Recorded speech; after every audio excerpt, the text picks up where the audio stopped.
bring your file. You bring your file. You get your file. তুমি তোমার ফাইলটা নিয়ে আসো। You will get your information. তুমি তোমার তথ্যটা নিয়ে আসবে। You will bring your information. Bring gets. এই bring get এর ক্ষেত্রে get এর ব্যবহারটা করা যায় find খোঁজা। আমি খুঁজছি I am finding. I am getting. find এর ক্ষেত্রে gettingটা ব্যবহার করা যাচ্ছে। এই finding, find, understand বুঝতে পারা I got it. Cure ভালো হওয়া। You will cure. You will get soon. শীঘ্রই সুস্থ হয়ে যাবে। Suffer I have been suffering. I have been getting. এখানে আবার take. I am taking. I am getting. আমি নিচ্ছি। obtain কোনো কিছু পাওয়া। পাওয়ার ক্ষেত্রেও get এর ব্যবহার করা যাচ্ছে। তাহলে আমরা এর পূর্বের পার্টে get এর পূর্বের ব্যবহারে আমরা বেশ কয়েকটা get এর ব্যবহার অন্যান্য অর্থের ক্ষেত্রে ব্যবহার করেছি। আজকেও দেখছি আমরা বেশ কয়েকটা ব্যবহারের ক্ষেত্রেও get এর ব্যবহারটা খুব ইজিলি করা আছে। আর এটা যদি আমরা শিখে রাখি খুব সহজে স্পোকেনে এটা আমাদেরকে অনেকটা এগিয়ে রাখবে। মানে হলো যে আপনি আটকাতেই পারবেন না যে কোন ক্ষেত্রে কোন শব্দটা ব্যবহার করব ভুলে গেছি, সেক্ষেত্রে আপনি get এর ব্যবহারটা করে দিতে পারছেন খুব সহজেই। কিন্তু যে এত কিছু অর্থ মনে না রেখে get এর ব্যবহারটার মিনিংটা বুঝতে পারলে যে কোন কোন ক্ষেত্রে get এর ব্যবহারটা খুব ইজিলি করে ফেলা যায়, এটা একটু মনে রাখলে আপনার স্পোকেনের অনেকটা জটিলতা কেটে যাবে।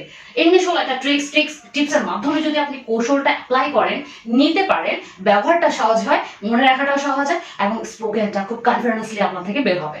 তাহলে আজকে আমরা দেখলাম get এরও আরো অনেকগুলো ব্যবহার, যেমন bring দিয়ে যদি আমরা সেন্টেন্স বলি যে bring আনা, তাহলে আমরা যদি এটা bring এর পরিবর্তে কোনো একটা সেন্টেন্স ক্রিয়েট করি I বা you get your book. তুমি তোমার বইটা আনো, আমি এটা বলতে পারি you get your book। আমি আরো বলতে পারি you will get your book। তুমি তোমার বইটি আনবে, you will get your book। You get your book, তুমি বইটি আনো, you will get your book। তুমি তোমার বইটি আনবে। তাই এই ক্ষেত্রে ব্যবহার করতে পারছি, আপনি আরো ব্যবহার করতে পারবেন। find অর্থ খোঁজা। we are getting you, আমি তোমাকে খুঁজছি। We are getting English Learning Center, আমি English Learning Center খুঁজছি where we will learn English deeply and perfectly, যেখানে আমরা খুব ভালো করে ইংলিশ শিখতে পারবো। তাহলে আমি চাইলে একটা সেন্টেন্স থেকে কিন্তু আস্তে আস্তে আরো সেন্টেন্স ক্রিয়েট করে অ্যাড করে দিতে পারবো। তাহলে আমি এখানে যদি বলি আমি খোঁজা অর্থ কিন্তু find এখানে ব্যবহার হয়। তাহলে আপনি যেমন বলতে পারেন I find my phone, আমি আমার ফোন খুঁজি, আমি আমার ফোন খুঁজছি, I am finding my phone। এই কথাটা না বলে আপনি এটা বলতে পারেন I am getting my phone, আমি কোথাও আমার ফোনটা পাচ্ছি না, I am getting my phone। I am getting my charger, আমি আমার চার্জারটা খুঁজছি। তাহলে আবার আপনি একটা লার্নিং সেন্টার খুঁজছেন যেখানে ভালো ইংলিশ শিখতে পারেন, তাহলে বা শিখতে পারবেন। তাহলে আপনি এখানে একটা পার্ট শিখলেন, এর সাথে আপনি আস্তে আস্তে আরো সেন্টেন্স ক্রিয়েট করতে পারছেন। তাহলে আপনি খোঁজা অর্থে find এর পরিবর্তে get এর ব্যবহারটা করতে পারছেন।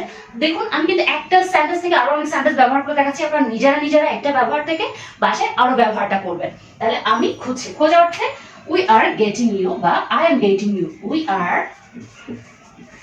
getting you, আমি তোমাকে খুঁজছি। সেন্টেন্সটা কিন্তু হুট করে শুনতেই আপনার কাছে খুব ইনকারেক্ট মনে হবে যে this sentence is not correct।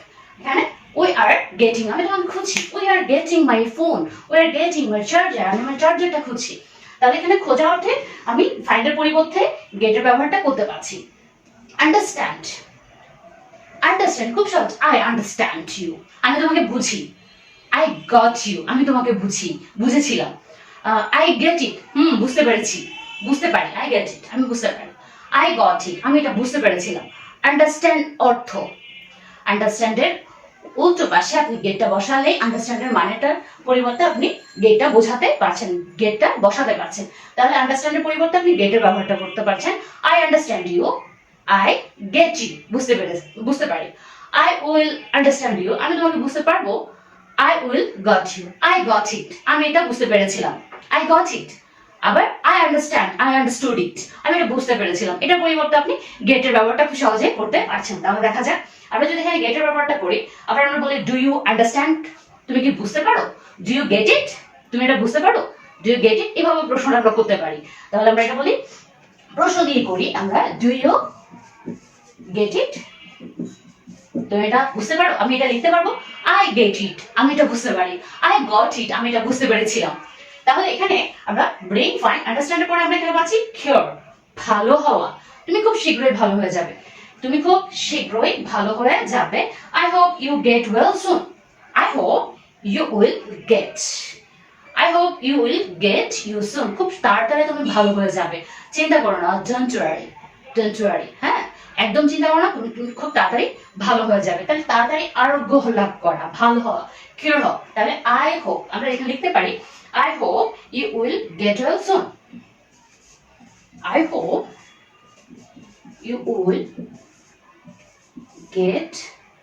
you will get well soon. Okay, এখানে সাফার আরেকটা ব্যবহার হলো সাফার, আমি ভুগছি। কোন ভোগা কিন্তু পজিটিভ ওয়েতে না, কোনো কিছু ভোগা, যে কোনো যন্ত্রণা, বিরক্তিকর পরিবেশ ভোগা, আবার শরীর খারাপ নিয়ে ভোগা, যে কোনো অসুস্থতায় ভোগা, যে কোনো ভোগে আমরা সাফার ইউজ করি। সাফার বলি আমি সাফার করছি, তাহলে আমরা কিন্তু এই ক্ষেত্রে বলতে পারি কি গেট, একই ক্ষেত্রে গেট। যেমন খুব সিম্পল এন্ড কমন একটা সেন্টেন্স গ্রামার, সেটা হলো প্রেজেন্ট পারফেক্ট টেন্স। আমরা প্রায় আমরা এই ধরনের এক্সাম্পল শুনে থাকি বা করে থাকি। I have been suffering fever for 2 days, bus I have been suffering fever since morning, since afternoon, বা যে কোনো এই যে ভুগছি। আবার আই অ্যাম সাফারিং, আমি জ্বরে ভুগছি। I am getting, I am getting fever, আমি জ্বরে ভুগছি। I have been getting fever, I have been getting coughing, I have been getting sneezing, আমি কাশিতে ভুগছি, হাঁচিতে ভুগছি, শরীর খারাপে ভুগছি। তাহলে আমরা এটা বলতে পারি কাশিতে ভুগছি, জ্বরে ভুগছি। I have been suffering, you have been suffering. No use of suffering is use getting, এটার ক্ষেত্রে হয় I am getting fever, I am getting fever, I am suffering fever, I am getting fever। আশা করি আপনারা বুঝতে পারছেন। তাহলে suffering এর পরিবর্তে আমরা গেটিং বলতে পারি। তাহলে আমরা একটা সেন্টেন্স ক্রিয়েট করি, we have been getting, suffering এর পরিবর্তে আমরা এখানে দিচ্ছি getting fever। তুমি জ্বরে ভুগছো, you have been getting fever for 2 days। Okay, take, নেয়া, let's get taxi, let's get a rickshaw। চল একটা রিকশা নেই, এই যে রিকশা উঠবো, চল একটা রিকশা নেই, চল একটা ট্যাক্সি নেই। তাহলে আমরা এটা এই ক্ষেত্রে টেক এর পরিবর্তে আমরা নেওয়াটার ক্ষেত্রে আমরা গেট এর ব্যবহারটা করতে পারি। এখানে আমরা let's get a rickshaw, আমরা একটা রিকশা নিই, চল একটা রিকশা নেই, রিকশা করে যেতে হবে, একটা রিকশা নিতে হচ্ছে। obtain, পাওয়া অর্থে আমরা obtain এর পরিবর্তে আমরা গেটের ব্যবহারটা খুব সহজে করতে পারছি। obtain, তাহলে এখানে আপনি বলেন যে I obtain good result, আমি একটা ভালো result pi. I will obtain GPA 5, আমি GPA 5 পাবো। I obtain না বলে I will get GPA 5, I will get GPA 5, আমি GPA 5 পাবো। You will get GPA 5। তাহলে অনেকগুলো ব্যবহার, একটু খেয়াল করো। তাহলে আমি এখানে দিচ্ছি I got বা I will get, সব দিতে পারবেন। I will get GPA 5, আমি GPA 5 পাবো বা পেয়েছিলাম হলে I got GPA 5, আমি GPA 5 পেয়েছিলাম, পেয়েছিলাম। তাহলে দেখুন অনেকগুলো শব্দ, যেমন bring, find, understand, cure, suffer, take, obtain। এর আগের ক্লাসে আমরা গেটের ব্যবহার যেখানে বুঝেছি রিসিভ দিয়ে করেছি। আবার আমরা বাই, কেনা, বিক্রি, মানে সবকিছুর ক্ষেত্রে অনেকগুলো শব্দের ব্যবহারে আমরা গেটের ব্যবহারটা খুব ইজিলি করতে পারছি। তাহলে দেখুন আপনি যদি একটু ক্যালকুলেটিভ ওয়েতে, যেমন আপনি ভাববেন আমরা কোন ক্ষেত্রে গেটের ব্যবহারটা করতে পারবো, আপনি কি মুখস্থ করবেন? একদম না। আপনি ধরেন কিছু ভার্বকে মনে রাখুন যে কোন ক্ষেত্রে আপনি করতে পারছেন। যেমন reach, receive, earn, become, suffer, obtain, understand, cure, এগুলা এভাবে যে এই শব্দের ক্ষেত্রে পরিবর্তে আমি গেটের ব্যবহারটা অনায়াসে করতে পারবো, অনেক সেন্টেন্স ক্রিয়েট করতে পারবো। সেন্টেন্সগুলো ক্রিয়েট করতে আমাকে ঝামেলা পোহাতে হবে না, খুব সহজে আমি ইংলিশে বলতে পারবো। তাহলে গেটের এক্সক্লুসিভ পার্টটা অবশ্যই আপনি প্র্যাকটিস করবেন।